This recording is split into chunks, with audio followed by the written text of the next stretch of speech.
What's up, you guys? Peek out here in Singapore, Monday, the 22nd. It is about to be 8 o'clock, and guess what? I'm ready to rock and roll again, you guys. I'm trying to really knock out this week a little bit. Got some little admin stuff I need to catch up on because I'm a slacker. That's it. But I'm going to change all that this morning. I'm going to catch up and see if I can keep going.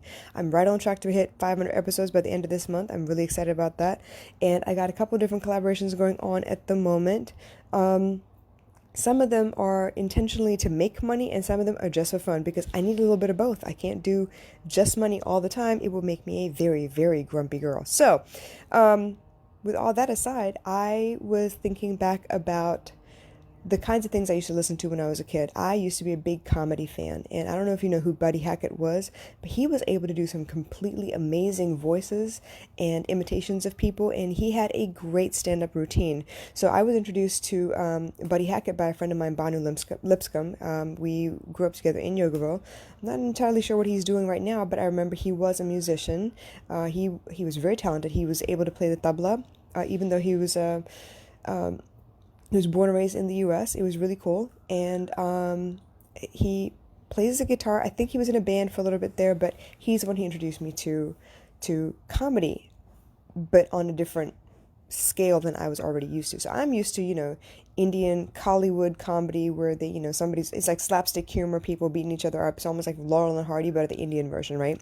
And then in college, I was introduced to the kings of comedy, the queens of comedy. Both the tours were pretty damn amazing. And then, of course, the usual. So Martin Lawrence and Chris Tucker and, oh my God, so many people out there. But, African American comedy, basically.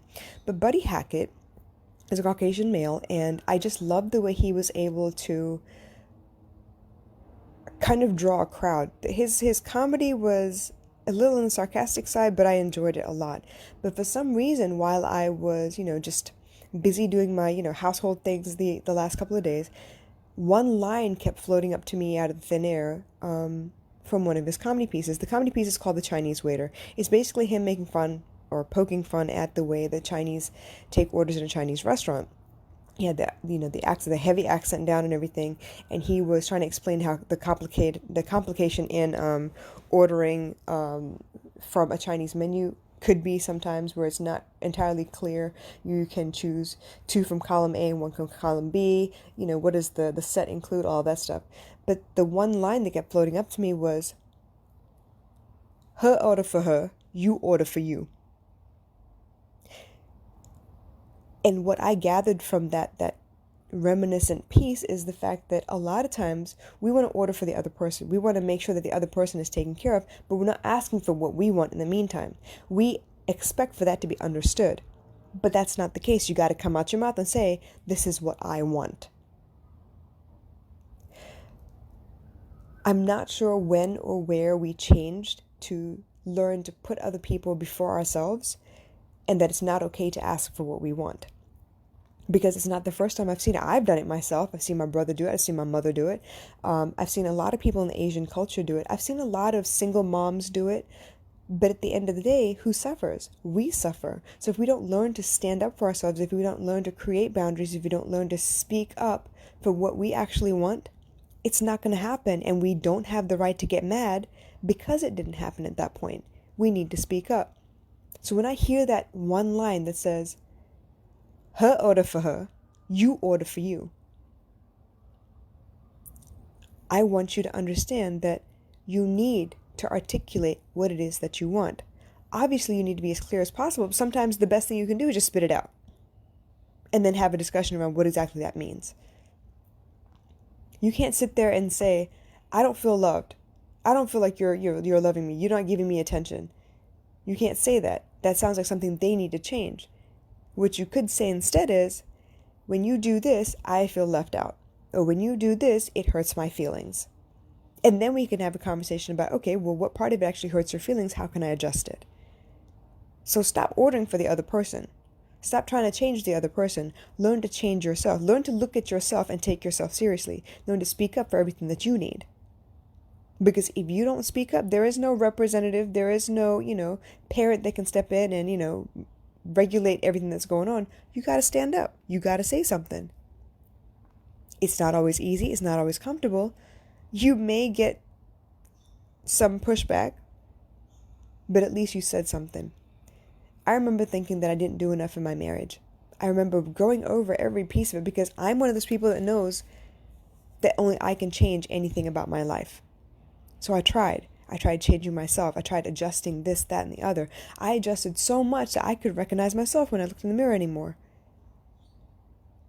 But what I finally had to understand was, if I don't tell him that I need help when I need help, he's not going to figure it out. There is no osmosis.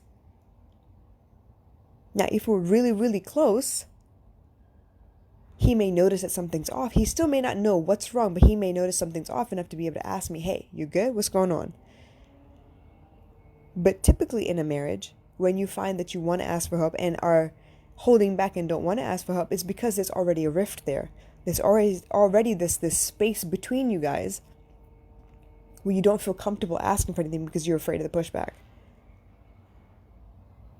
But if you don't give them the opportunity to change by telling them what's wrong, telling them how you feel, and coming to a solution together, you basically take their choice from them.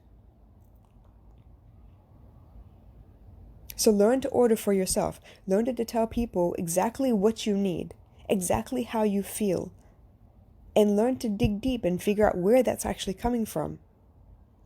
Don't know how to do that? Call me. Let's talk. These are not life skills that are taught in school. Yeah, we used to have home ec class, but they never teach us none of this. We used to have speech and drama, but they never taught us how to speak up for ourselves. Yeah, we can memorize other people's words real fast. It's really easy. All of us went through, the CD phase where we bought the CD because the lyrics were in the front cover so we could learn the lyrics and sing them word for word. And yes, we identify with the song. I was a Limp Bizkit fan. Not Limp Bizkit. Oh my God, why'd I say that? Linkin Park fan.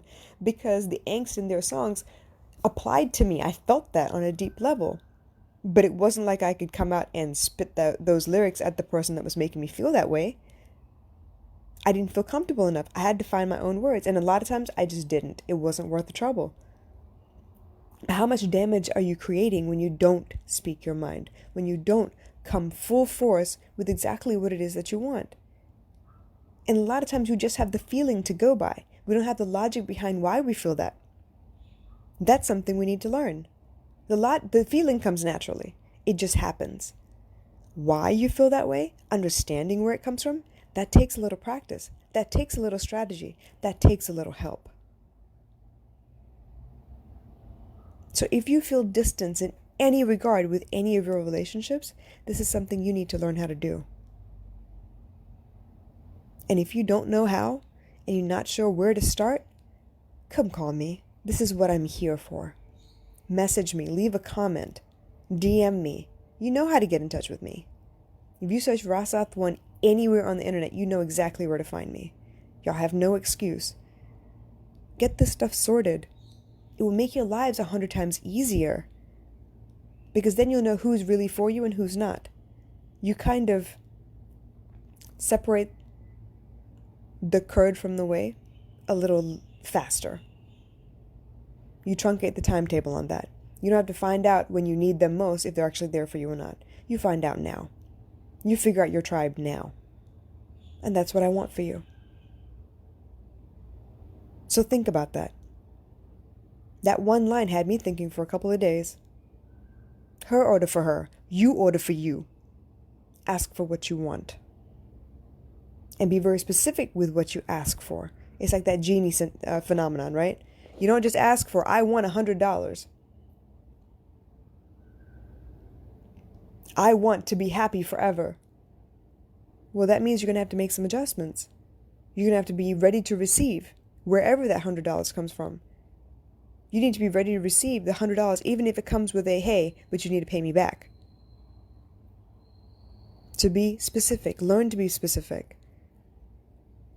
And learn to ask questions of yourself. Where is this coming from? Why do I feel like this? What's really going on here? It's easy to name the fact that you're discontent. Can you tell me where it's coming from, though? Think about that and let me know. I'll talk to you soon.